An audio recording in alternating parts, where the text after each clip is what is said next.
Assalamualaikum warahmatullahi wabarakatuh. Perkenalkan nama saya Ada Maulana dari absen 1. Perkenalkan, nama saya Dino Ahmadi Ramadan, nomor absen 11. Perkenalkan, nama saya Lukman Hakim, nomor absen 21. Perkenalkan, nama saya Muhammad Rehan Kurniawan dari 11 MIPA 4. Nama saya Nurholis dari kelas 11 MIPA 4 absen 26. Berita kekalahan Jepang. Di penghujung Perang Dunia II terjadi suatu peristiwa yang sangat memukul Jepang. Salah satunya adalah peristiwa pengeboman kota Hiroshima dan Nagasaki pada tanggal 6 dan 9 Agustus 1945. Peristiwa tersebut mendorong Jepang untuk menyerah tanpa syarat kepada sekutu pada tanggal 15 Agustus 1945. Berita tentang kekalahan Jepang menyebar dengan cepat lewat radio dan didengar oleh tokoh-tokoh muda Indonesia. Bersama dengan Muhammad Hatta, golongan muda ini mengadakan rapat di Penggangsaan Timur. Rapat dipimpin oleh Chairul Saleh untuk membicarakan pelaksanaan proklamasi kemerdekaan. Salah satu hasilnya, mereka mendesak Soekarno dan Muhammad Hatta untuk mendeklarasikan kemerdekaan saat itu juga, atau paling lambat pada 16 Agustus 1945. Hasil rapat ini disampaikan oleh Wikana dan Darwis kepada Soekarno, namun terjadi perbedaan pendapat di tempat itu juga. Soekarno menolak permintaan tersebut karena masih menunggu keputusan dari pihak Jepang. Selain itu, Soekarno juga tidak bisa memutuskan sendiri. Ia harus berunding dengan tokoh-tokoh golongan tua lainnya. Golongan tua merupakan orang-orang yang kooperatif kepada Jepang. Mereka tidak ingin terlalu buru-buru dan memproklamasikan kemerdekaan Jepang karena Jepang sebenarnya telah berjanji untuk memerdekakan Indonesia pada 27 Agustus 1945. Golongan tua tidak ingin ada pertumpahan darah kembali. Sementara itu, golongan muda menganggap Indonesia sudah cukup kuat untuk menyatakan kemerdekaannya. Setelah beberapa rapat dilakukan dan golongan tua tetap memutuskan untuk menunda proklamasi, akhirnya golongan muda mengamankan Soekarno ke Rengas Dengklok agar tidak mendapat pengaruh dari Jepang. Peristiwa Rengas Dengklok. Karena Soekarno dan Hatta meminta para pemuda untuk sabar dalam mengumumkan proklamasi, Soekarno dan Hatta pun didiamkan ke Rengas Dengklok, Jawa Barat oleh para pemuda. Mereka dijemput pada 16 Agustus 1945 pukul 4.30 WIB oleh rombongan golongan muda. Sementara itu, di Jakarta akan dilaksanakan rapat anggota PPKI di gedung Chosai-in.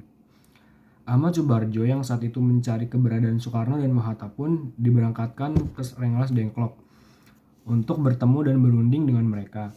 Akhirnya, Ahmad Subarjo berjanji dengan jaminan nyawa kepada golongan muda bahwa proklamasi kemerdekaan akan diumumkan pada keesokan harinya, selambat-lambatnya pukul 12.00 WIB.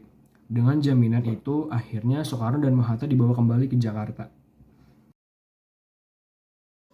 Perumusan naskah proklamasi.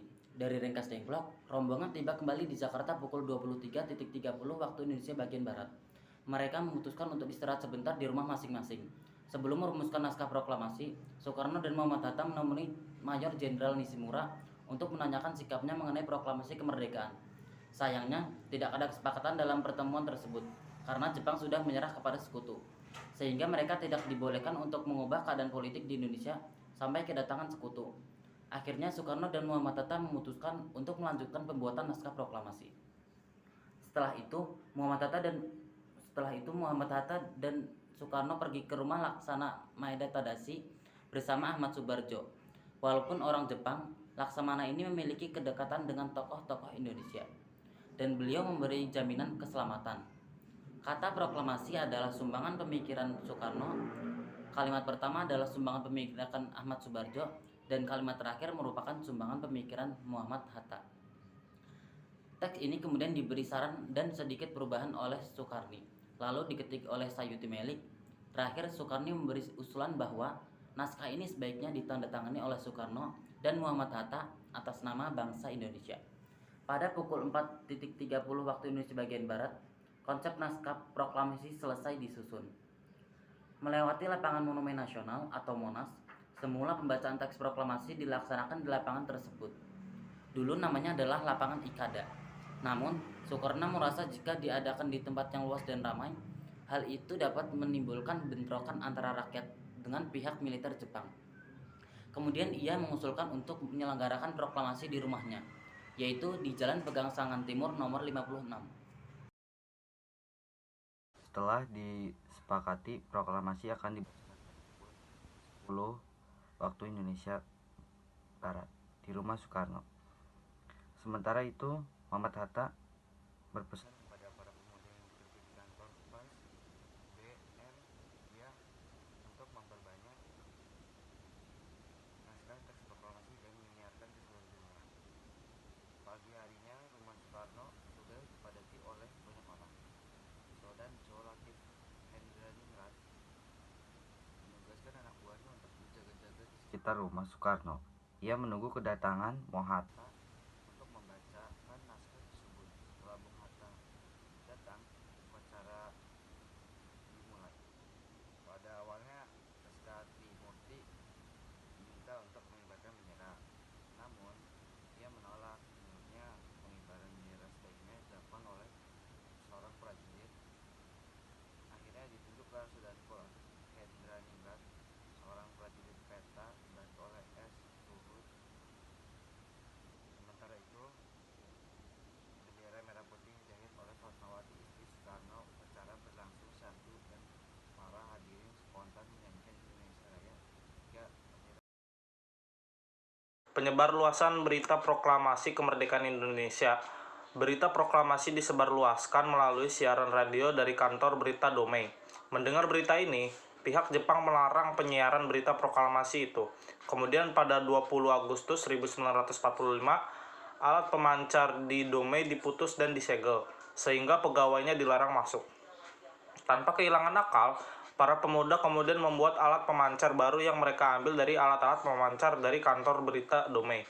Alat pemancar ini dibawa ke Menteng dan berita tersebut segera disiarkan ke seluruh Indonesia. Selain dari radio, penyebaran berita proklamasi dilakukan lewat pers dan surat selebaran. Hampir seluruh harian Jawa pada 20 Agustus 1945 memuat berita proklamasi dan Undang-Undang Dasar Negara Indonesia.